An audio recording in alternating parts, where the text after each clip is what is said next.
अस्सलाम वालेकुम स्टूडेंट्स। आज हम मॉक टू अटेम्प्ट करेंगे बिजनेस एंड ट्रांजैक्शन के चैप्टर का। तो हम बगैर टाइम वेस्ट किए फर्स्ट एमसीक्यूज़ की तरफ बढ़ते हैं। फर्स्ट एमसीक्यू है advantages of computerised accounting system. पहला हम बारी बारी करके पढ़ते हैं। पहला है जनरेट फाइनेंशियल ट्रांजैक्शंस मोर एफिशिएंटली। देखिए आपका जो ह्यूमन होता है उसके कंपैरिजन में एक अकाउंटिंग सॉफ्टवेयर आपकी जो ट्रांजैक्शन होता है उसको मोर एफिशिएंटली और मोर स्पीडीली प्रोसेस करता है और उसको जनरेट करता है। तो ये आपका ऑप्शन सही है, आगे टिक लगा हुआ है। सेकेंड आपका दिया हुआ है initial cost of investment is low. देखिए आपका जो कंप्यूटराइज अकाउंटिंग सिस्टम होता है वो स्पेसिफिकली डिज़ाइंड होता है और वो काफ़ी कॉम्प्लेक्स होता है, तो उसकी जो इनिशियल कॉस्ट ऑफ इन्वेस्टमेंट होती है वो हमेशा हाई होती है। तो जिस वजह से उसकी इनिशियल कॉस्ट ऑफ इन्वेस्टमेंट क्या है, हाई। तो ये आपका ऑप्शन क्या हो गया, गलत हो गया। अब जो थर्ड है eliminate risk of error in financial statements. देखिए आपका जो कंप्यूटराइज्ड अकाउंटिंग सिस्टम होता है वो रिड्यूस ज़रूर करता है रिस्क ऑफ एरर्स को, बट उसको एलिमिनेट नहीं कर देता। मिसाल के तौर पर अब हम बात करते हैं कि आपका पीछे से जो इनपुट कर रहा है डाटा को वो उसी में एरर या फ्रॉड कर देता है, वो गलत ट्रांजैक्शन डालता है गलती से या फ्रॉड करता है। तो कंप्यूटर जो अकाउंटिंग सिस्टम है वो आपकी डबल एंट्री को करेक्टली परफॉर्म करता है। वो ये नहीं बता पाएगा कि इसने पीछे से फ्रॉड किया है, तो वो इसको एलिमिनेट नहीं कर देता रिस्क ऑफ एरर्स को, बस रिड्यूस कर देता है कि वो डबल एंट्री को बैलेंस सही से कर लेता है। अब आगे है enable all users to edit finance. देखें ये स्टेटमेंट भी गलत है। आपका हर यूज़र आपकी फाइनेंशियल स्टेटमेंट्स को एडिट नहीं कर सकता, सिर्फ और सिर्फ आपके जो ऑथराइज्ड पर्सन होते हैं वो कर सकते हैं।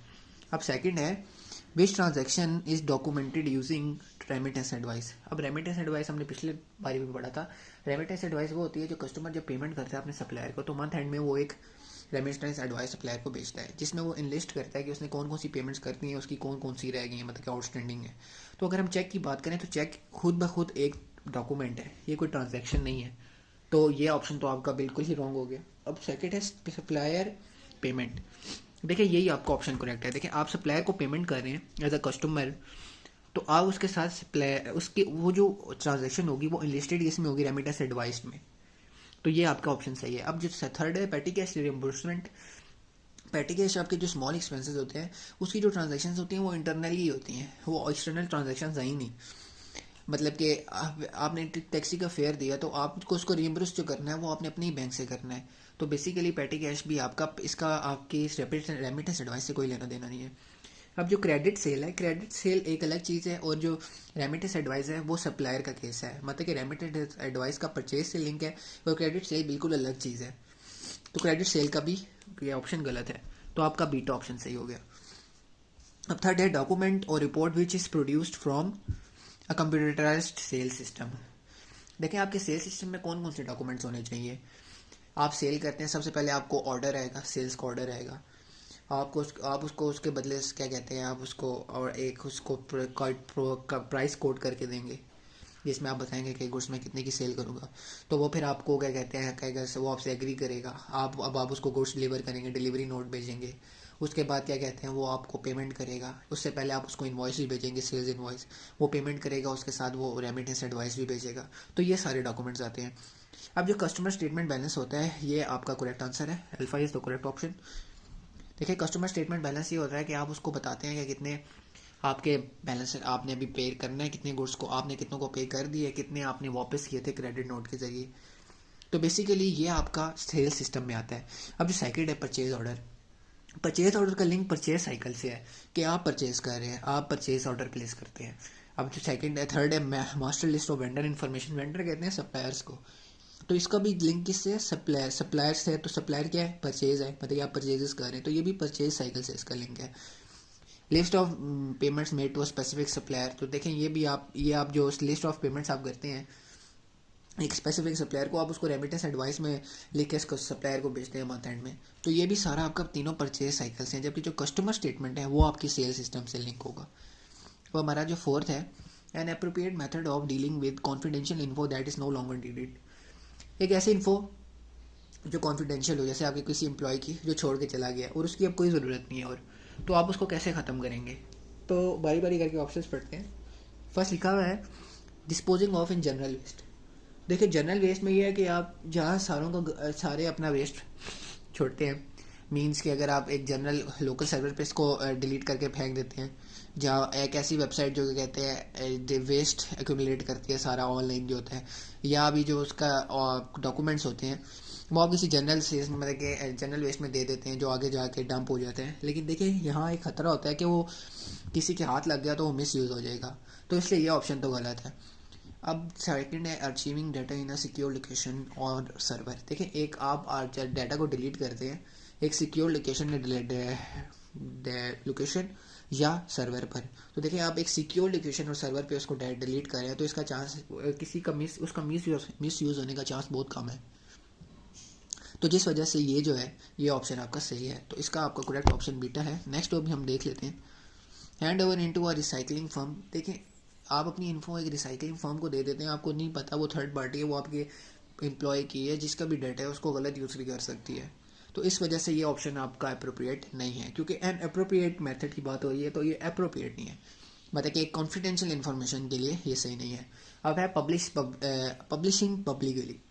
आप उसको पब्लिकली पोस्ट कर दें, ये तो बिल्कुल ही गलत है, क्योंकि यहाँ हमें क्लियरली मेंशन है कि वो कॉन्फिडेंशियल इन्फॉर्मेशन है, तो हमारा बीटा ऑप्शन करेक्ट है। अब हम स्टेटमेंट 5 की तरफ बढ़ते हैं। Which department has employees records that must be place from confidential breaches, protected from confidential breaches. देखिए वो कह रहा है कि आपके एम्प्लॉय के रिकॉर्ड किस डिपार्टमेंट के पास होते हैं जो आपने उनकी कॉन्फिडेंशियलिटी ब्रीचेस से उनको बचाना होता है। तो ये तो आपको पता है कि ये पेरोल का काम होता है, आपका जो पेरोल डिपार्टमेंट होता है वो इस चीज़ के लिए रिस्पॉन्सिबल होता है। तो हमारे पास 6 है which financial documents confirms the prices of good that supplier has delivered. देखिए आपका कौन सा ऐसा डॉक्यूमेंट होता है जिसमें आपने जो गुड्स खरीदी हैं उसकी प्राइसेस आती हैं, तो वो आपकी होती है परचेज इनवॉइस। तो यहाँ आपका बीटा ऑप्शन करेक्ट है। डिलीवरी नोट में आपकी प्राइस नहीं आती, डिलीवरी नोट एक कंसाइनमेंट नोट होता है जिसमें आपको इस बात की आप इंश्योर करते हैं कि आपको वो चीज़ डिलीवर होगी जब आप उसको साइन करते हैं। परचेज ऑर्डर ये है कि जब आप प्लेस करते हैं ऑर्डर, मुझे इतनी गुड्स चाहिए और कैसी चाहिए, किस क्वालिटी की चाहिए, उसमें कोई प्राइस कोट नहीं हुई होती। फोर्थ है अलबत्ता उसमें ऑफर होती है। फोर्थ है रेमिटेंस एडवाइस। रेमिटेंस एडवाइस हम अभी पढ़ चुके हैं कि आप अपने सप्लायर को जब पेमेंट कर रहे होते हैं तब आप रेमिटेंस एडवाइस को यूज़ करते हैं, तो इसका भी बीटा ऑप्शन है। अब हम नेक्स्ट क्वेश्चन की तरफ बढ़ते हैं।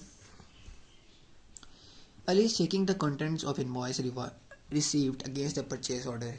अली को एक सप्लायर ने बेची है उसका इनवॉइस, उसने गुड्स खरीदे थे, उसको चेक कर रहा है अगेंस्ट उसने जो ऑर्डर प्लेस किया था।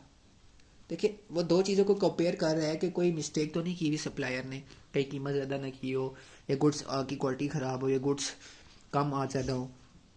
तो इस चीज़ को आप क्या कहते हैं, वेरीफाइबिलिटी, कि वो वेरीफाई कर रहा है कि हर चीज़ सही है। अब दूसरी बात है टाइमलीनेस। टाइमलीनेस ये होता है कि टाइमलीनेस की अगर आपने कंपैरिजन करना है तो उसका ये एक एग्जांपल है कि आपके इस मंथ की सेल्स हुई 10,000 हुई, पिछले मंथ की सेल हुई 20,000 हुई। अब आपका मैनेजर रिपोर्ट मांगता है, वो थर्ड मंथ में खड़ा हुआ है, उसको कंपैरिजन मतलब कि उसने क्या करना है, उसको चाहिए कि थर्ड मंथ में कितनी सेल होगी उस हिसाब से वो गुड्स परचेज करे। तो वो पिछले ट्रेंड को देखेगा, जो पास्ट 2 मंथ्स को देखेगा। आप उसको क्या कहते हैं, 2 साल पुराना कोई उठा के दे देते हैं। तो देखिए अब वो जो 2 साल पहले हुआ था, 2 साल पहले आपने डाटा स्टोर किया था, उस वक्त उसका जब आपने स्टोर किया था तब वो यूज़फुल था, लेकिन अब उसका टाइम ही नहीं रहा, टाइमलीनेस नहीं है उसके अंदर, मतलब कि वो ट्रेंड अब खत्म हो चुका है, तो उसकी टाइम वैल्यू खत्म हो गई है। तो ये बीटा ऑप्शन मतलब कि यूज़ होता है। कंपेरेबिलिटी क्या होती है, कंपेरेबिलिटी ये है कि आपके फाइनेंशियल स्टेटमेंट्स हैं, आप कोको कोला की फाइनेंशियल स्टेटमेंट्स उठाते हैं, उनका प्रॉफिट रेवेन्यू बैलेंस शीट वगैरह देखते हैं और उसको आप कंपेयर कर देते हैं पेप्सी के साथ, पेप्सी की फाइनेंशियल स्टेटमेंट के साथ। ये कंपेरेबिलिटी है, आप देखते हैं कौन ज़्यादा प्रॉफिट अर्न करना है, कौन ज़्यादा डिविडेंड पे कर है। तो दिस इज़ कंपेरेबिलिटी। अंडरस्टैंडेबिलिटी क्या होती है, देखिए फाइनेंशियल स्टेटमेंट मैंने आपको कहा था अकाउंटेंट का काम होता है अपने जो फाइनेंशियल स्टेटमेंट्स हैं उसको इस तरह बनाना कि वो एक जो यूज़र होता है फाइनेंशियल स्टेटमेंट का उसको ईजीली समझ आ जाए। तो ये अंडरस्टैंडेबिलिटी है कि आप जो फाइनेंशियल स्टेटमेंट्स हैं वो इस तरह प्रेजेंट करो कि वो अगले यूज़र को अंडरस्टैंड हो जाए, तो ये अंडरस्टैंडेबिलिटी है। तो इस केस में ये वेरीफाइबिलिटी था। अच्छा 8वां है, हमारा senior executive meets a variety of info that is presented in a way that enables easy comparison and makes financial trends and patterns clear at a glance. What format is best? What format is best? अब और एक senior executive है, director है, उसको एक ऐसा format चाहिए जिसको वो देखते साथ पता लग जाए उसे कि क्या कंपनी की क्या कंडीशन है, फाइनेंशियल क्या प्रॉब्लम फेस हो रहे हैं, मतलब कि वो एक ग्लांस में ही देखे उसको पता चल जाए। तो इसके लिए सबसे बेस्ट आपका डैशबोर्ड होता है। डैशबोर्ड में आपकी जितनी भी ट्रेंड्स पैटर्न्स होते हैं वो भी डायग्राम भी उसमें लिखी होती है, और साइड पे बुलेट पॉइंट्स में आपके मेजर जो इवेंट्स हुए होते हैं वो भी लिखे होते हैं। आप गूगल पे सर्च करेंगे, आप डैशबोर्ड के होता है, आपके सामने एक पिक्चर आएगी, वो डैशबोर्ड होता है। तो एग्जीक्यूटिव्स को ये वाला बेस्ट, इस केस में ये बेस्ट है। टेबल का भी यूज़ देखिए, टेबल में आपकी जो पैटर्न्स और ट्रेंड्स होते हैं ना, उसकी डायग्राम से प्रेजेंट नहीं होती, उसकी सिर्फ क्या कहते हैं फाइनेंशियल वैल्यू शो हो रही होती है। तो वो एग्जीक्यूटिव को फिर वो उन सारी वैल्यूज़ को देखना पड़ता है, जबकि अगर वही डायग्राम बनी हो तो वो एक ग्लैंस में उसे पता चल जाएगा कि क्या ट्रेंड है। तो ये टेबल नहीं हो सकता। अब जो स्लाइड्स होती हैं वो प्रेजेंटेशन के लिए यूज़ होती हैं। स्लाइड्स 20-25 होती हैं। अब स्लाइड्स जो होती हैं वो आप क्लास में प्रेजेंटेशन के लिए होती हैं, यूनिवर्सिटीज़ में यूज़ होती हैं, बट जो एग्जीक्यूटिव है उसने एक ग्लैंस में देखना है। अब जो स्लाइड्स हैं उनको आगे पीछे स्लाइड्स में जाना पड़ेगा, तो इस केस में स्लाइड्स भी नहीं है। अब जो रिपोर्ट होती है, रिपोर्ट की होती है वो एक इशू को डॉक्यूमेंट कर रही होती है, एक इशू के ऊपर आपने पूरी तफसील दी हुई होती है, जबकि इधर सीनियर एग्जीक्यूटिव पूरी कंपनी के तमाम इशूज़ को देख रहे हैं। तो ये ऑप्शन भी नहीं है, तो इसमें हमारा बेटा डैशबोर्ड है। अच्छा 9 है, व्हाट इज़ ट्रू और false about computerised data entry. देखें, first, using it errors due to stop और अवॉइड इट कम्प्लीटली। मैंने आपको हमेशा बोला कि कंप्यूटराइज्ड अकाउंटिंग सिस्टम हो वो कम्प्लीटली अवॉइड नहीं करता, हम अभी डिस्कस कर चुके हैं, वो रिड्यूस कर देता है। तो पहला ऑप्शन तो आपका फॉल्स हो गया है। सेकेंड है, staff training and well design systems are may result in या can result in most errors being avoided. तो देखिए, मैंने अभी आपको बोला था कि आपका जो कंप्यूटर ट्रेनिंग होती है वो रिड्यूस कर देता है, मतलब कि वो ज़्यादातर एरर्स को कम कर देता है। ऊपर से स्टाफ ट्रेनिंग भी हो कि वो उसको एफिशिएंटली यूज़ करे। तो ये आपका ऑप्शन ट्रू है। हमारा जो 10th है, document that presents amount to be paid by customer for goods. अब देखिए, ऐसा डॉक्यूमेंट जो प्रेजेंट करता है वो अमाउंट जो कस्टमर ने पे करनी है, तो वो आपका क्या होता है, इनवॉइस ही होती है। वो डॉक्यूमेंट जो आपको प्रेजेंट कर रहा है कि आपने ये अमाउंट पे करनी है, तो वो आपका अभी पहले डिस्कस कर सकें, एमसीक्यूज रिपीट हुआ है, वो आपकी सेल्स इनवॉइस होती है। अब बाकी परचेज ऑर्डर मैंने आपको बताया, क्रेडिट नोट, डिलीवरी नोट भी एमसीक्यू शायद रिपीट हो गया है। तो आज की वीडियो यहीं एंड होती है। अब हम मिलेंगे नेक्स्ट वीडियो में इंशाल्लाह।